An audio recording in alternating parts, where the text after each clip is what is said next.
Comedian Samantha Bee is having a pretty tough week. During the Wednesday night episode of her show Full Frontal, she told this joke. Watch. This year, the bow ties were gone, replaced by Nazi hair. Nazi hair, Nazi hair. Well, kind of a lame joke in the first place, but it turns out that one of the men that she ridiculed, Kyle Coddington, has stage 4 brain cancer. Oops.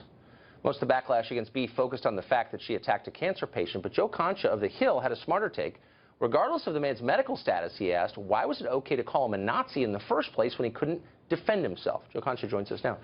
So, Joe, this seems consistent with her show. I'm not a watcher. Is this kind of thing, is this normal joke on the Samantha Bee show? It's a very hateful show, Tucker. This is what late night has become, unfortunately. It's no longer the days of David Letterman before he became a curmudgeon, or Jay Leno, of course, Johnny Carson. This is what it's about. And look, that is the main focus here. Not so much, they wouldn't have attacked this kid if they knew he had stage 4 cancer and was going through chemotherapy. Any reasonable person would say that. But when you, on national television, show a 20-year-old college student and you call him a Nazi, in the context of his hair, in the conference that he is attending, here are the consequences that could happen. Take the cancer part out of this. He goes back to campus. Do you think he gets mocked and bullied? Well, given the hostility on college campuses, probably. And then what happens next? He either brushes it off or it goes in another direction that we've seen on so many college campuses, and that is that it spirals into a thought process of possibly even hurting yourself or worse. We saw it at Rutgers in New Jersey, where a kid was exposed as being gay, and before you knew it, he drove up to the George Washington Bridge, Tucker, and he threw himself off. That's how quickly these things can spiral out of control. And Samantha Bee has yet to apologize for calling this kid and other kids there a Nazi. Instead, she does this half-baked apology like, we're sorry we offended you. Hey, Samantha, here's an idea. Why don't you pick up a phone, because this kid has stage 4 cancer. There is no stage 5, and apologize to him directly by phone in your own voice instead of a stupid tweet that wasn't even an apology in the first place. Sorry, I don't get emotional, Tucker, but this really got me angry. Well, it also seems, and here's the other problem, it doesn't seem very funny. I mean, is this a state of play in late night, kind of political lectures rather than jokes? Oh, well, I don't know if you caught Stephen Colbert on election night.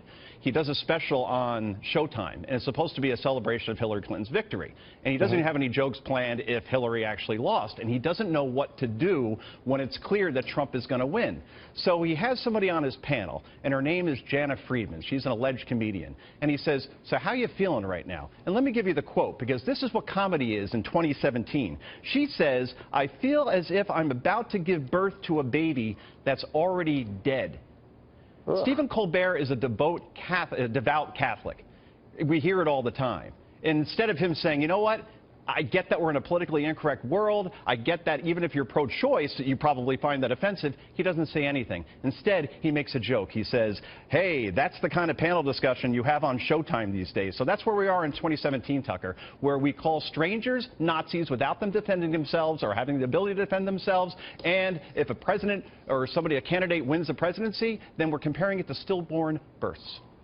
So here's something I did find kind of funny. None of that's funny, as far as I'm... This is funny. So I read the other day where Samantha Bee was going after somebody for not being diverse enough. Someone is racist and hasn't reached the elevated moral status of Samantha Bee. Yeah. Everyone's not hiring enough women of color, I think was her accusation. Here's a picture of... I think I took this from your column. Here's Samantha Bee and her writers at one of the endless award ceremonies.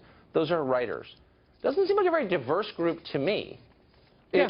Where's the self-awareness here, Joe? She went after another cable network where he used to work at one time, MSNBC, and said that they don't have enough black women on the network. So, since I'm a journalist, I actually was curious, and I thought, well, gee, I wonder how many black women work for the Samantha Bee Full Frontal show. And I looked at all writing credits and directors and producers, and I found 33 people. Guess how many out of those are African-American women?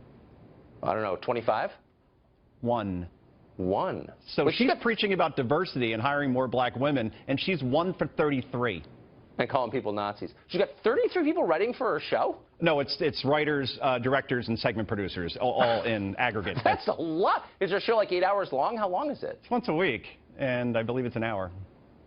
That's Would you like that kind of staff here? Or do you have the same thing? Yeah, right? I mean, I could make my Cocker Spaniel a star with a staff of 33. And it would be more diverse than her staff, I'll tell you that. That's hilarious. You own a Cocker Spaniel. I didn't see that coming. Yeah, we do. Joe, thanks. Great to see you tonight. Good to see you. Thank you.